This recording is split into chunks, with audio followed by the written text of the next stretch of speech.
এখন ওরা বুঝাই দিন লাগে নামাজ পড়ে কি হইব, রোজা রেখে কি হইব। এখন তারা উল্টা বুঝাই দেন রোজা রাখলে সব কত, ওটা শুনবার জন্য রেডি নাই। এখন রোজা রাখলে কি হবো উল্টাটা বোঝার লাগে তারা। মৌলবী করে কিরম ঠেয়াটাই পড়ছে চিন্তা করে দেখেন। রোজা রাখলে কি হবো আমরা বুঝাই দিন লাগে, নামাজ পড়ে কি আমরা বুঝাই দিন লাগে। তাহলে যে তরিকাটা ধরছেন সেই তরিকার মুরব্বী যিনি, মুরব্বীর একটু খবর নেই, যেরকম সুবহানাল্লাহ। উনি বলেন দারাস্তুল ইলমা হাত্তা সিরতু কুতুবা ওয়া নিলতু সাদা মিন মাওলাল মালি। উনি 18 বছর সময়ে বাগদাদ শরীফে মাদ্রাসা আরো ভালো করে পড়বার জন্য উপস্থিত হয়েছিলেন। নিজের গ্রামে তো পড়ছেই। 18 বছর যখন বয়স হয়ে গেছে, ওনার একদম জোয়ানি বয়স, ডেকরা বয়স, সেই বয়সে উনি বাগদাদ শরীফে লেখাপড়া করার জন্য আসছেন। খালি লেখাপড়াই করে নাই, উনি মুজাহিদাও করেছেন, যেরকম সুবহানাল্লাহ। মুজাহিদা মানে কি জানেন? না খায়া দিন কাটানি। আমি খাবো না, গোল্লা খাবার মনে ধরছে আমি খাবো না, আমার মুরগির টাং খাবার মনে ধরছে খাইলাম না, মানে নফস যে দিহি যায় উনিও দিহি যায় না, যেরকম সুবহানাল্লাহ। তার নাম হলো মুজাহিদা। হযরত গাউসুল আজম জিলানী তিলানী সামদানী রাহমাতুল্লাহ আলাইহি উনি মাদ্রাসাতে লেখাপড়া করে এবং কিতাবের ভিতরে পাওয়া গেছে 25 বছর পর্যন্ত উনি বাগদাদ শরীফের জঙ্গলের ভিতরে একা একাই ঘোরাঘুরি করছেন। কোন সময় খানা পেয়েছে, কোন সময় পায় নাই। মা কিছু কিছু পাঠাইতেন, কারণ বাবা যান ছোট্টকালে এন্তেকাল হয়ে গিয়েছিলেন। মার যা সাধ্য কোলাইতো তাই পাঠাইয়া দিত, যখন যায় পাইতো তখন তো বালাই খাইতো। যখন মায়ের টাকা শেষ, ওনার একটা অভ্যেস আছেন, কারো কাছে হাত ফেলায় নাই, কারো কাছে ছায়া নেয় নাই। আল্লাহ খিলাইলে খাইছে, নাইলে খাই নাই। সুবহানাল্লাহ। একদিন ভাবছে একটু উত্তর দিহি যাই, ও দিহি গেলে বোধহয় বস্তি টস্তি ভাইমু।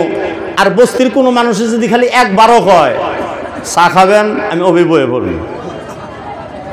যদি কয় ভাত খাবেন, আমি অমনি দাওয়াত গ্রহণ করব। যায় দেখে আরো 40 জন দরবেশ ওখানে আগে থেকে ডেরা ডাইলে বই হয়েছে। ওনাগর নিয়ত ওনারাও নফসের উপরে যুদ্ধ করতেছে, করতে করতে ওনারাও একজন একজনকে ওখানে জমা হয়েছে। যায় সালাম মুসাফা করার পরে জিজ্ঞাসা করছে, ভাইরা আপনারা কইতে গিয়া? কইও না ভাইজান, আপনি কেডা? কেডা মানে ওনার চেহারাই যেন মানে একটা পরিচয় দেয়, যেরকম সুবহানাল্লাহ। গাউসুল আজম জিলানী রাদিয়াল্লাহু তাআলা বললেন, আপনারা এখানে যে বসে আছেন খালি আসমানের তলে, কারণ ওখানে বসে আছি খিদার যন্ত্রণায়, অনেক দিন হয়ে গেল খিদার তাড়নায় আমরা মাতোয়াল হয়ে গেছি। এখানে বসছি, বস্তি দেখা যায় কেউ যদি কিছু দিয়ে আল্লাহ, আমিও তো সেই নিয়েতে এলাম। তাহলে কলে বয়ে যায় আপনি নিয়ে 41 জন হইব, যেরকম সুবহানাল্লাহ। 2-4 দিন বসার পরে উনি আর কুলাইতে না হইরা এক মসজিদে যায় বললেন একটু ঘুম ভেড়ে নেই। গাছের পাতা পুতা খাইয়া, পচা পানি টানি খাইয়া মসজিদের ভিতরে ঘুমায় গেছে। কিসের ঘুম? পেটের ভিতরে খোদা থাকলে ঘুমে ধরে, যেরকম ঘুমে ধরে। ইতিমধ্যে দেখে একজন ব্যক্তি জুলার থেকে শুকনা রুটি বের করে আর খায়। খাওয়ার মডেল বেশি ভালো না, খায় কিবা চিন্তা করে, তার মানে রুটিটাও নার না। উনিও 4-5 দিন ধরে বড় বীর আব্দুল কাদের জিলানীকে তালাশ করতেছে। তার মা পাঠায় দিয়েছিলেন নিজের হাতে বানানি কিছু রুটি আর কিছু পয়সা। উনি তালাশ করতে করতে না ভয়া উনিও খিদায় নিডাল হয়ে গেছে, না খাইলে উনিও মারা যাইতে পারে। এই জন্য টাকা দিয়ে গরম তরকারি আনিয়া শুকনা রুটি ভিজায় খায়। অমনে গাউসুল আজম তাকায় দেখেন কে জানি রুটি খাইতেছে, ওনার দিকে এরকম তাকায় আছে। হঠাৎ যদি খালি কয় খাইবেন, ওবি সারা মেরে বউ। যেরকম সুবহানাল্লাহ, নফসের উপরে কত যুদ্ধ, সুবহানাল্লাহ। উনি দেখা মাত্র দাওয়াত দিয়ে লাইছেন, হুজুর আসেন দাওয়াত গ্রহণ করেন। মুসলমানের নীতি এইটাই ওন লাগে, সুবহানাল্লাহ। কোন আপনার বাড়িতে যদি কেউ যায়, আপনার নারাজ হওয়ার দরকার নাই। মেহমান যদি আপনার বাড়িতে গেছেন না, ওনার রিজিক উনি নিয়ে গেছেন, সুবহানাল্লাহ। কোন কিন্তু কিছু সেদ্দর জামাই আছে যারা শ্বশুর বাড়ি যায় আপন বাড়ি বললে গ্রহণ করে নেবো। যেরকম ঠিক না, কিতাবের ভিতরে লেখা আছে 3 দিন পর্যন্ত মেহমান, তারপর আর কোনো হক নাই, না খাওয়াইলে কোনো পাপ নাই। এখন জামাই না খাওয়াইলে হয় না, কারণ বেড়ি দিয়ে রাখছে, যেরকম ঠিক না। আমি এই সেদ্দর জামাইগুলা করে নসিহত করবার চাই। এত বুঝা হইয়া ওই শ্বশুর বাড়িতে আপনারা এত জঞ্জাল সৃষ্টি করবেন না। আপনার আড়ালে কিন্তু আপনার গিবত চলে, কিন্তু আপনার সামনে আপনারা জামাই দেয়। জামাই বাইসকে কি দিয়া খায়? মুরগি দৌড়, আবার দল্লা মুরগি গেল। মুরগি কিন্তু যায় নাই, ওটা এমনি এমনি গেছে। প্রথম দিন হলে মুরগি দৌড়া লাগতো, 5 দিন পরে মুরগি গেছে গিয়া, এটা মুরগি যায় নাই, মোহাব্বত কমে গেছে। এইবার কত হইল গৌসুল আজম জিলানি গইলানি সমাদানি রহমাতুল্লাহ আলাইহি রাদিয়াল্লাহু তাআলা আনহু যাই কোন তাই হবে। বড়বীর আব্দুল কাদের জিলানীকে যখন ডাক দিছে, উনিও খানাতে শামিল হয়েছেন। খানা খাইতে খাইতেই আলাপ আরম্ভ হইল, আপনি কেডা জানি, একটু পরিচয় দিলে। আমি আর কি আপনাকে পরিচয় দিই, আমি একটা ক্ষুদ্র তালেবে ইলম, আমি বগদার শহরে লেখাপড়া করি, মাঝে মধ্যে জংলাতে একা একই ঘুরি, আপনাকে পরিচয় দেওয়ার দরকার নাই, 2টা রুটি দিচ্ছেন তাই আলহামদুলিল্লাহ। কয় না, আপনার নামটা কইলে কয় আমার নাম আব্দুল কাদের। অভিজিবাদে কামড় দিছে। কোন আব্দুল কাদের? অমুক জায়গার আব্দুল কাদের। হ্যাঁ, আমি অমুক জায়গার আব্দুল কাদের। সর্বনাশ, আপনি আগে আমাকে মাফ করে দেন। এই যে রুটিটা খাইতেছি, এই যে সালন তরকারিটা খেতেছি, এই সালন তরকারি রুটি আমার না, এটা আপনার মায়ে পাঠায় দেওয়া, আপনারটা আমি খাইতেছি। গৌসুল আজম জিলানী রহমাতুল্লাহ আলাইহি বললেন, কোনো কথা নাই বাবা, কোনো কথা নাই, আসুন আমরা দুইজনে শামিল হয়ে খাই। উনি ওনার জন্য যেটা খানা নিয়ে আসছিলেন, মায়ে পাঠানি খানো, দুইজনে মিললে খাদ্য গ্রহণ করার পরে গৌসুল আজম আপন দিকে রওনা হয়ে গেলেন। ইনি আপন দিকে রওনা হয়ে গেলেন। এখন আসুন আমি আমার আসল কথায় যাই। 12 বছর হয়ে গেছে দাজলার কিনার দিয়া বড়বীর আব্দুল কাদের জিলানী ঘোড়াগাড়ি ঘোরেন। দেখতেছেন অনেক মহিলারা কলসের ভিতরে পানি উঠায় আর সইলা যায়, কিন্তু একটা মহিলা অনবরত দাজলার কিনারে কান্দে। উনি কলসি ভরায় আবার বড়ায় না, কিছু বড়ায় আবার ফলায়। দজলা নদী দেখে হাউমাউ করে কানছে। বড়বীর আব্দুল কাদের জিলানী রহমাতুল্লাহ আলাইহি জিজ্ঞাসা করলেন, মা, আর অন্য সব মহিলারা কলসির ভিতরে পানি ভরায় চইলা যায়, কিন্তু আপনি যে পানি ভরান আবার ঢেলে দেন, আবার উঠান আবার ঢেলে দেন, এই তামসাটা যে করতেছেন আবার কানছেন, আমি কিছু বুঝলাম না। মহিলাটা বলছি, ও বালক, তোমারে বইলাই আমার লাভ নাই। বড়পীর আব্দুল কাদের জিলানী রহমাতুল্লাহ বললেন, না না ও দাদিমা, আপনি যদি একটু খুলে বলতেন, আমি কিছু না করতে পারলেও আমি আপনার দুঃখে এবং সুখে শরীক হওয়ার চাই। যেরকম সুবহানাল্লাহ। খুইলে বললেন, ও বালক, আজ থেকে 12 বছর হয়ে গেল, আমার কেবল মাত্র একটাই বেটা ছিলেন। আমি বড় ধুমধাম করে শাদী বিয়া বন্দোবস্ত করছিলাম দজলা নদীর ওই পারে। যেরকম কোন পারে? আমার বস্তির মানুষ অনেক পাঠাইছিলাম, আমি মহিলা মানুষ হিসাবে যাই নাই। কিন্তু আল্লাহর হুকুম, তকদিরের খেলা, নিদানের কথা, যখন বরযাত্রী নদীর মাঝখানে পৌঁছে গেছে, হঠাৎ করে নৌকাটা দজলা নদীর পানির ভিতরে ডুবে গেছে। আমার কেবলমাত্র একটাই বেটা, বস্তির কত বরযাত্রী, ময় মুরব্বী, বাল বাচ্চা, মহিলাগণ সমস্ত পানির তলে ডুবে আছে। 12 বছর হয়ে গেল, আমার বস্তির মানুষ আমারে গালিগালাজ করে। আমার বেটা মরছে অত চিন্তা না, কিন্তু আমাকে এইভাবে ধিক্কার দেয়। তোর জন্যই আমি আমার স্বামী হারাইছি, তোর জন্য আমি আমার দাদি হারাইছি, তোর জন্য আমি আমার নাতি হারাইছি। কমসে 100-200 মানুষ মারা গেছে। সবাই আজকে আমার 12 বছর ধরে ধিক্কার দিতেছে। আমি কার কাছে শেকায়েত দিব, কার কাছে আরজি জানাইব? বড়বীর আব্দুল কাদের জিলানী কয়, চিন্তা করো না, চিন্তা করো না। বস্তির মানুষ সারারারে ডাক দাও, আজকে আমি 12 বছরের ডুবে যাওয়া নাও বরযাত্রী সহকারে জাগায়া তুলব। কিতাবের কথা, এটা আলানি ফালানি কিতাবের কথা না, আল ওয়াফা নামের কিতাবের ভিতরে এই ঘটনাটি লিখিত রয়েছেন, রচিত রয়েছেন, লিপিবদ্ধ রয়েছেন। যখন সারা বস্তির মানুষ একত্রিত হইল, সারা মানুষে খালি হাসে, ঠাট্টা করে, মস্কারি করে। এটা আবার কি কথা? 12 বছর বলে বলে একটা 30 মিনিট পীর আসছে, সেই বলে বরযাত্রী সহকারে নৌকা উঠায় দিবে। এটা তো হইতেই পারে না। যাও যাও, যখন উঠাইতে পারবো না তারে নিয়ে তখন আমরা তামসা করবো। বড়বীর আব্দুল কাদের জিলানী রাদিয়াল্লাহু তাআলা আনহু উনি আল্লাহর কাছে আরাধনা করিয়া, কারণ ওনাকে আল্লাহ এমন এমন শক্তি দিয়েছিলেন, যেটার বিষয়ে আমি এই ঘটনার পরেই 2টা লাইন কমু, আপনারা জানতে পারবেন। একবার সবাই বড় পীর নামে তাকবীর দেন, নারে তাকবীর। বড় পীর আব্দুল কাদের জিলানী হুজুর আব্দুল গনি যখন নাকি সারা বস্তির মানুষ একত্রিত হয়ে গেছেন, বড় পীর আব্দুল কাদের গিলানী রহমাতুল্লাহ আলাইহি বস্তির মানুষের সম্মুখে ওই দজলা নদীর কিনারে, দজলা নদীর দিকে অঙ্গুলিটাকে দিক করে এইভাবে ইশারা করলেন, ও নৌকা তুমি যে 12 বছর আগে ডুবছিল, কুম বিইজনিল্লাহ, তুমি এখন বের হয়ে পড়ো সারা বড় যাত্রী সহকারে। বড় পীর আব্দুল কাদের জিলানীর হুকুম পাওয়ার সাথে সাথে নদীর তাল থেকে নাওডা কোচ দিয়া লাড়াছাড়া কইরা মানুষ সহকারে নিয়ে জাগ্রত হয়ে উঠা গেলেন সারা বস্তির মানুষ। সারাটাই বড় পীর আব্দুল কাদের জিলানীর কদমে পড়ে ভক্তি জানালেন, কলিমা পড়ে কিছু মানুষ যারা মুসলমান হলেন, মুসলমান হয়ে গেলেন, এবং যারা আগের মুসলমান ছিলেন তারা ওনার কাছে যাইয়া এমন ভাবে ওনার বেলায়াত, ওনার ফায়েজ গ্রহণ করলেন, তার অধিকাংশ মানুষ আল্লাহর ওলি হয়ে গেল। জোরে কোন সুবহানাল্লাহ। ডুইবে যাওয়া নৌকাকে জাগ্রত করার শক্তি মহান আল্লাহ তারে দিয়েছিলেন। খালি এইটাই দেয় নাই, বড় পীরের এমন তকদির বদলায় দিবার ক্ষমতাও দিয়েছিলেন যে তকদির আল্লাহর হুকুম ছাড়া লারা ছাড়া হইতে পারে না। তকদির 2 প্রকার। জোরে কোন কয় প্রকার? একটা হলো মুআল্লাক আর একটা হলো মুবরাম। জোরে কোন সুবহানাল্লাহ। মুআল্লাক মানে পাত্রী 5টা, উপরে তকদির। গার্জিয়ান এটাও দেখছে, এটাও দেখছে, এটাও দেখছে, এটাও দেখছে, এটাও দেখছে। এখন তকদিরে মুআল্লাক মানে কার সাথে যে হইব এটা আপনার দোয়ার উপরে। আপনি যদি আগে থেকে এই দোয়া কইয়াছেন, রব্বি হাবলি মিনাস সালিহিন, আল্লাহ তুমি আমাকে নেককার সন্তান দিও, তাহলে একটা নেককার স্ত্রী আল্লাহ আমারে দান করে দেব। যেরকম সুবহানাল্লাহ।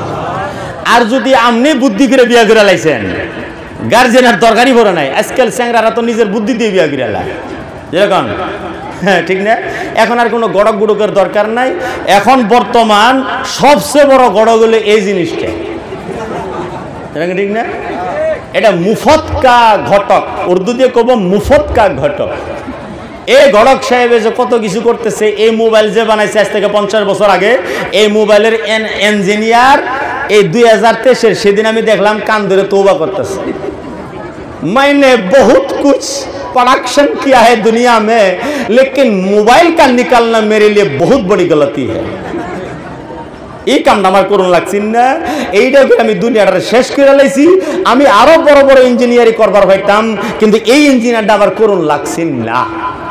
এই মোবাইলটা যে বানাইছে সে তওবা করতেছে এত দিনে দুনিয়া ধ্বংস হওয়ার পরে, যেরকম ঠিক না? এই জন্য বলতেছি তকদির একটা মুআল্লাক, লারা সারা হয়, দোয়া করলে বদলে যায়। ওই যে আপনারা যে আমাদের ডাইকে নিয়ে কোরআন খতম পড়ান, খাজে গান পড়ান, জালালি পড়ান, হুজুর দোয়া করেন, দোয়ার জরিয়তে তকদির এদিক থেকে সেদিক হয়ে যায়। সেই তকদিরের নাম হলো মুআল্লাক। আর একটা হলো মুবরাম, কসুর কালে বদলিতে পারে না, কেবলমাত্র একজন ওলির দোয়ায় বদলিতে পারে। তিনার নাম হলো গৌসে আজম জিলানী। হযরত মুজাদ্দিদ আল-ফিসারি রহমাতুল্লাহ আলাইহি, ওনার 2 জন ছেলে ছিলেন। ওই 2 জন ছেলের উস্তাদের নাম ছিলেন মোল্লা তাহের রহমাতুল্লাহ আলাইহি। মোল্লা তাহের প্রত্যেকদিন ওনার বাড়িতে এসে ছেলেগুলারে পড়াইতো। চিন্তা করে দেখেন, মুজাদ্দিদ আল-ফিসানিতে যে বেড়া পড়া বাড়ায়, সেই বেড়া কত বড় আলেম, যেরকম ঠিক না? কিন্তু একদিন বড় পীর আব্দুল কাদের জিলানী, একদিন মুজাদ্দিদ আল-ফিসানি রহমাতুল্লাহ হঠাৎ করে 2 জন ছেলেকে ডেকে বললেন কানে কানে, কলজার টুকরা বেটারা, তোমাগরে তো বলুন লাগছেন না বলি, তোমাগরে যে পড়ায় না শিক্ষক মাওলানা মুআল্লিম, তার তো তকদির বালা না, কিছুদিন পরে সে গুমরা হয়ে যাইব। বাচ্চারা এই কথাটা শুনে হুজুর পড়াবার আসে, ভালো করে পড়ে না, পড়েতে পড়ে না। হুজুর বললেন, আগে তো এরকম ছিল না, তোমার ঘরে ফায়াজ নষ্ট হয়ে গেছে। তার কারণটা কি? ফায়াজ যে নষ্ট হয়ে গেছে, আব্বা জানের একটা কথা শুনে আপনার প্রতি আমার ঘরে চরম ভক্তি আছে, কিন্তু আপনার বিষয় না আমার বাবা জান একটা টিপ্পণী করেছেন, সেটা হইলো কিছুদিন পরে বলে আপনি গুমরা হয়ে যাইবেন, আপনার তকদির নষ্ট হয়ে যাইব, আপনি বলে পথভ্রষ্ট হয়ে যাইবেন। এই কথাটা শোনার পরে এখন আর আমার ঘরে মনের ভিতরে ভালো লাগে না। আমাদের হুজুর যদি জাহান্নামে চইলা যায় তাহলে আমরা সেই হুজুরের কাছে পইরা লাভবান হইলাম, আর হুজুর জাহান্নামে গেল, এটা হইতে পারে না। এই চিন্তায় পড়ে গেছি। মোল্লা তাহের রহমাতুল্লাহ আলাইহি মুস্কুরাই দিয়ে বললেন, আমার বিন্দু পরিমাণও চিন্তা নাই, কারণ যে বেড়া আল্লাহর ওলি লোহে মাহফুজের ভিতরে দেখে নিতে পারছে আমার তকদিরের ভিতরে গুমরাহি লেখা আছে, সে আল্লাহর ওলি আমরা গুমরাহি কাইটটা দিয়া পরহেজগারি লেখার ক্ষমতাও রাখে। মোল্লা তাহের রহমাতুল্লাহ আলাইহি একদিন হযরতে মুজাদ্দিদ আল ফিসানি রহমাতুল্লাহর কাছে যায় বললেন, আমি তো আপনার বেটা করে কাছ থেকে একটা কথা শুনছি, সেই কথাটা হলো একদিন আমি গুমরাহ হয়ে যাইমো, গতিকে হুজুর আপনি যদি আমার গুমরাহিটা আল্লাহর লোহে মাহফুজের ভিতরে দেখে নিতে পারছেন, তাহলে আমি যে কেমনে পরহেজগার হব সেটার সিস্টেমও আপনার হাতে আছে। মুজাদ্দিদ আল ফিসানি রাহমাতুল্লাহ আলাইহি মুনাজাতে হাত উঠাইছেন, আল্লাহ কয় কাম নাই, যেরকম কি কয় ও মুজাদ্দিদ আল ফিসানি কাম নাই, কারণ ওর কপালে যে লেখা আছে গুমরা হয়ে যাইব, এটা তকদিরে মুআল্লাক না, এটা হলো তকদিরে মুবরাম, এটা এদিক থেকে সেদিক হইতেই পারে না। তখন তো হযরতে মুজাদ্দিদ আল ফিসানি রাহমাতুল্লাহ আলাইহি হয়রান হয়ে গেলেন, আরে আমার বেটা এবং আমার বেটার মুআল্লিম উস্তাদ আমার কাছে আরজি জানাইছে, আমি কামটা যদি নামায় দিতে না পারি তাহলে আমার জানে কি দাম থাকবো। এই জন্য আল্লাহর কাছে কিভাবে দোয়া করা যায় চিন্তা করতে করতে বড় পীর আব্দুল কাদের জিলানীর কথা মনে হয়ে গেল। বড় পীর আব্দুল কাদের জিলানী একটা শব্দের ভিতরে কয়ে গেছেন, যেই দোয়াটা কারো দোয়াতে বদলিতে পারে না, সেই দোয়া আমি বড় পীর আব্দুল কাদের জিলানীর ইশারাত বদলে যাইতে পারে।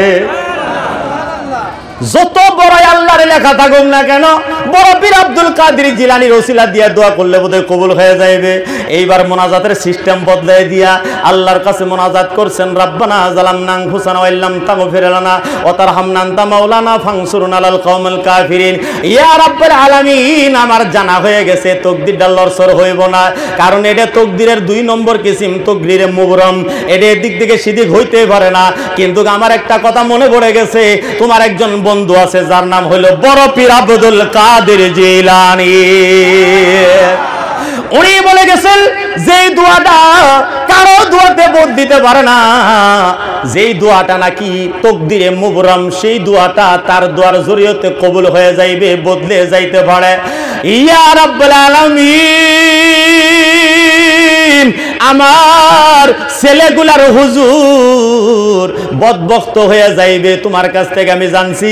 এইবার আমি বড় পীর আব্দুল কাদের জিলানীর ওসিলাতে দোয়া করলাম, আল্লাহ আমার কথা মানো না মানো, অন্য কোন ওলির কথা মানো না মানো, তোমার বন্ধু বড় পীর আব্দুল কাদের জিলানীর ওসিলাতে আমার ছেলেদের হুজুরের তকদির বদলাইয়া দাও।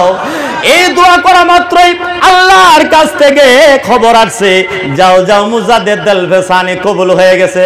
কারণ এখন যার নাম নিছো তার নাম নিলে আমি আল্লাহ সহ্য করতে পারি না। যদিও তকদিরটা আমি বদলাইতাম না, তকদিরের নাম আমি তকদিরের মুবরাম রেখে থয়েছি, কিন্তু তুমি যেই দোয়াটা করেছো এই দোয়ার ভিতরে আর আমার কোনো কথা নাই, আমি আল্লাহ কবুল করে নিয়েছি এবং তোমার ছেলের উস্তাদ মোল্লা তাহেরের আমি পরহেজগার বানাইয়া দিলাম। তারা চিন্তা করে দেখছেন আমরা বড় পীর আব্দুল কাদের জিলানীর পাগল এত কেন? কথায় কথায় এখনো আমাদের খলিফা আব্দুর রহিম সাহেব কেবলা কয় বড় পীর আব্দুল কাদের জিলানীর নামে একটা মানসিক করে লাইল, কারণ উনারও জানা আছে আমার করবার কিছু নাই, হুজুর আব্দুল গনি রহমাতুল্লাহ করবার কিছু নাই, খাজা আজমিরি রহমাতুল্লাহ করবার কিছু নাই, মুজাদ্দিদ আল ফিসানি রহমাতুল্লাহ করবার কিছু নাই, নিজামউদ্দিন কুতুবউদ্দিন বখতিয়ার কাকিয়ালউদ্দিন সাবির কালিয়ারি আলা হযরত মুফতি আজম হিন্দ যেই জায়গাতে দোয়া কবুল করতে পারবে না সেই জায়গাতে বড় পীর আব্দুল কাদের জিলানীর কাম আছে। যেরকম সুবহানাল্লাহ। এই জন্য বলি সুন্নি মুসলমান ভাইয়েরা ইমান পাল্টাবেন না। এখন বর্তমান যারা যুবক আছে না তাদের দৈর্য দৈর্য কিন্তু এক জাত দল এক জাত জামাতে ওহাবি বানায় লাগতেছে, যে কানে কানে কয় খালি একটা আমার সাথে থাকো, দোয়া জি কয়টা আছে ব্যক্তি আগামুতার দোয়া থেকে শুরু করিয়া এখন জোয়ান মানুষ ডেকা মানুষ উনি দেখলো 1 মাসের ভিতরে যদি সারাটা মুখস্থ হয়ে যায়, যে গুণাগুলা কইরা লাইছি এই দোয়া দিয়ে যদি সব নিবারণ হয়ে যার জান্নাতে যে এলাবার পাই তাহলে একটা মাস খেদায় দেব। এইভাবে তাগরি নিয়া এই যে যুবক ছেলে জাগর আছে না এগারো হবে মানে একবারে সহজ। আর শিক্ষিত যুবক যারা আছে তাদের ওহাবি বানানো আরো সহজ। এই জন্য বলছি যে বড় পীর আব্দুল কাদের জিলানী রহমাতুল্লাহ আলাইহির ওনার সিলসিলাত আমরা ভর্তি আছি, নাম লাগাই রাখছি। আমার ঘরে ইমান যাতে লারসার না হয়, যেরকম ঠিক না বে ঠিক, আরো যেরকম ইনশাল্লাহ। আমি এখন ওয়াজ শেষ করব, কারণ 12টা বেজে গেছে। 12টা বাজাতে বেলেগ একজন বক্তা আসবে, তারপরে ইনশাল্লাহ আমাদের প্রোগ্রাম 2:30-3টা পর্যন্ত চলতেই থাকবে যেরকম সুবহানাল্লাহ। বড় পীর আব্দুল কাদের জিলানীর কথা কই শেষ করতে পারবো না, কারণ ওনার বেলায়াত যেটা আইছেন না নবুয়তের মাধ্যমে, যেরকম সুবহানাল্লাহ। আল্লাহর কাছ থেকে পরহেজগারি 2 লাইন দিয়ে আসে, নবীর নবুয়ত দিয়া আর নবীর বেলায়াত দিয়া, যেরকম সুবহানাল্লাহ।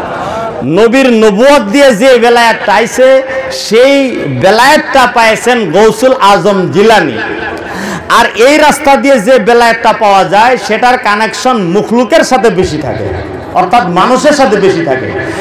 আর আল্লাহর কাছ থেকে ফায়াসটা যেটা নবীর ওয়ালায়াতের রাস্তা দিয়ে আসছে, সেই রাস্তার মাধ্যমে মানুষ দরবেশ হয়। দরবেশ হলে কি হয়, তারা পাহাড়ের গাছতলায় বসে থেকে আল্লাহ আল্লাহ জিকির করতে করতে গাছের মাথায় বেড়া দিয়ে বসে থাকে। সেই দুনিয়ার কোনো কাম করে না, নিজেই কুতুব হয়ে যায়। কুতুব হইতে হইতে তার বাসা বদলে যায়, যেরকম সুবহানাল্লাহ। তখন কি কয়, আনাল হক আনাল হক আনাল হক, যেরকম সুবহানাল্লাহ। হ্যাঁ, এটা উনি বলে নাই, এটা আল্লাহ বলাইতেছেন। হযরত কবি ইকবাল বলেছেন যে গুফতায়ে আল্লাহ বুয়াদ গরচে আজ হুলকুমে আব্দুল্লাহ বুয়াদ, যেরকম সুবহানাল্লাহ। কথা কয় আল্লাহর ওলিয়া, কিন্তু কথা কয় আল্লাহ, সুবহানাল্লাহ। তো জানা হোক, আমাদের হুজুর আব্দুল গনি রহমাতুল্লাহ আলাইহি আমাদের জন্য বহুত বড় একটা কেরামত, একটা নিয়ামত, এটা আমরা বিফলে যাইতে দিব না। আর এখন ওনার ছেলে গাদ্দিনী সিন যে কষ্ট যে এমনটা করতেছে, ওনার সাথে আমি আর একটু সংযোগে বলতে চাই, আপনি ইমিডিয়েটলি হুজুরের স্বপ্ন পুরা করা লাগে। সেখানে টাইটেল মাদ্রাসা হওয়া লাগে, ওখানে বুখারী শরীফ হওয়া লাগে, ওখানে তিরমিজি হওয়া লাগে, ওখানে তফসির পড়ার লাগে। কারণ হুজুর আব্দুল গনি রহমাতুল্লাহ আলাইহির স্বপ্ন এইটাই ছিলেন, যেরকম ঠিক লাগবে ঠিক।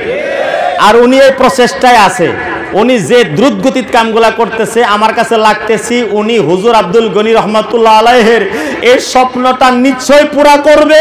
আর যেদিন পুরা হয়ে যাইবে, সেদিন হুজুর আব্দুল গনি রহমাতুল্লাহ আলাইহি স্বপ্নের মাধ্যমে সারা মদিনার ঘরে ঘরে দেখা দিবে, যেরকম সুবহানাল্লাহ। আর আমরা নবীর জন্য ফানাবিল্লাহ হয়ে থাকবো। এইবার আমরা জুলুস বের করেছিলাম, প্রত্যেক বছরে আমরা জুলুস বের করব, কিন্তু জুলুসের ভিতরে আমরা যেটা একটু ফুরেন্সি কাম করে লাই, সেই কামটা যাতে আমরা না করি। এবার কিন্তু ডিজেটা বেশি বাজাই লাইছিলেন আপনারা, হ্যাঁ, যেরকম বাজাইছেন না, এই ডিজে বাজানি আমাদের উপরে বহুত এটে গেছে। তার জন্য 2-3 বার করে আমরা প্রেস মেট দেওয়া লাগছে, আমরা কমেন্ট দেওয়া লাগছে, আমরা নিউজ বাতরি দেওয়া লাগছে। আপনারা জুলুস করতে থাকেন, এর জন্য আমরা প্রস্তুত। হাজার হাজার দলিল আমাদের কাছে আছে, কিন্তু যদি অতিরঞ্জিত করে আলেন, তাহলে আমাদের কাছে একটা দলিলও নাই। এই সমস্ত করে যদি আমাদের কাছে কল করেন, আমরা সেই কলের উত্তর কিন্তু আমরা দিব না, সে ফোন রিসিভও করবো না। এই জন্য অনুরোধ করছি, আমরা প্রত্যেক বছরে জুলুস করব, আর জুলুসের ভিতরে আমরা দেখায় দেব যে সুন্নি আমরা এখনো জিন্দা আছি, যেরকম সুবহানাল্লাহ। নিসার তেরি चहल पगल पर हजार माहे रबीउल अव्वल निसार तेरी चहल पगल पर हजार माहे रबीउल अव्वल सिवाए बिले सारा जहान नबी की खुशियां मना रही है। सुभान अल्लाह। দেখেন পীর ঘরে যেদিন ইন্তেকাল হয় সেই দিনটার নাম ইয়াউমে ওয়াসাল, আর ইয়াউমে উরস রাহা হয়। যেরকম কি রাহা, এই উরস শব্দটা পাইছি আমরা বুখারীর থেকে, এমনি না। যখন একটা আল্লাহওয়ালা মরে যায়, তখন মুনকির নেকির হিসাব কিতাব করে মাপজুক করে দেখে না যা বান্দা ঠিকই আছে, তখন কয় নাম কানাউমাতিল উরুস। প্রথম যেদিন বাসর রাত করে, বাসর রাতের দিন বউ যেভাবে ঘুমায় থাকে, তুমিও সেইভাবে ঘুমায় থাকো, যেরকম সুবহানাল্লাহ। এখন এর ভিতরে একটা হিকমত আছে, বাসর রাতে কোন বউ ঘুমায়, যেরকম ঘুমায়, এটা শরমের কথা না, লজ্জার কথা না, হাদিস তো বুঝুন লাগবো না। বাসর রাতে এখন যারা তোমরা মোবাইল দিয়ে বিয়া করছো, তাদের জন্য তো কিছুই না। যারা নতুন বিয়া করছে, দেখবেন বাসর ঘরে যখন বিবিটা যাবে, তখন ঘুমায় না, ঘুমার নসলা ধরে।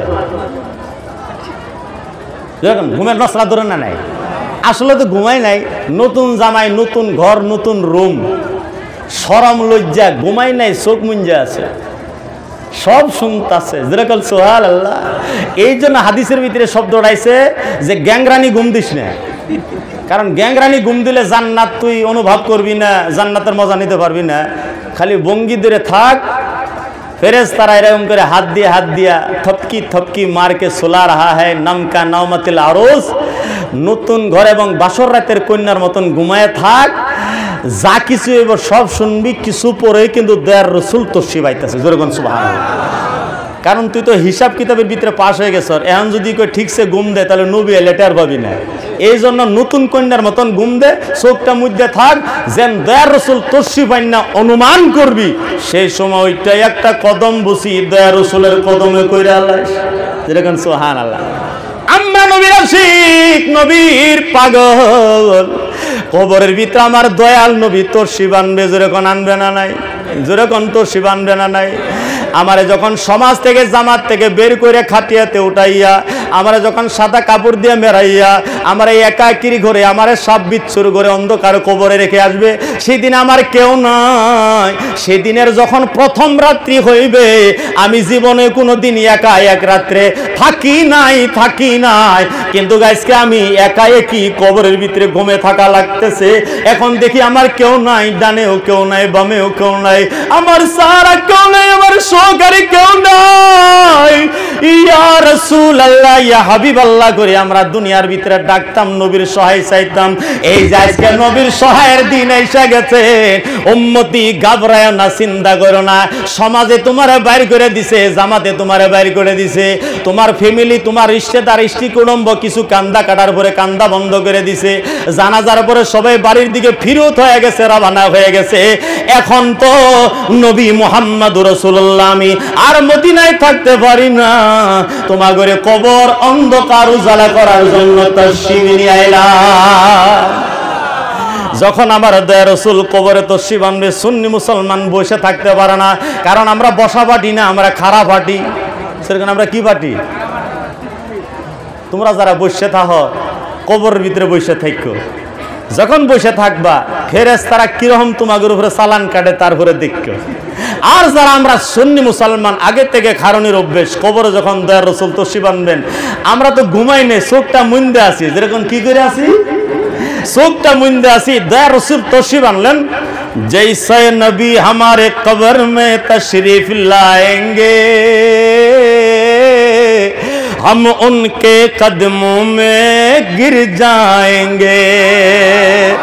फरिश्ते कहेंगे ओ मुर्दू, ओ उम्मतियो, सर उठाओ तुमसे सवाल है। हम उनसे यूं अर्ज कर देंगे, हम तो अब इस पाए नाज से सर ना उठाएंगे, क्योंकि मर मर के पहुँचे हैं हम यहाँ इस नबी के वास्ते। কারণ নবীর দেখা দুনিয়াতে সম্ভব হয় নাই। মৌলবীরা ওয়াজ করছে কবরের ভিতরে নবী দেখা হইবে, আমি তো কবরের আশায় আছিলাম, আমি তো নবীর আশায় আছিলাম। তোমার প্রশ্নের উত্তর আমি পরে দেব। সর্বপ্রথম আমারে নবীর কদমে ভক্তি জানাইতে দাও।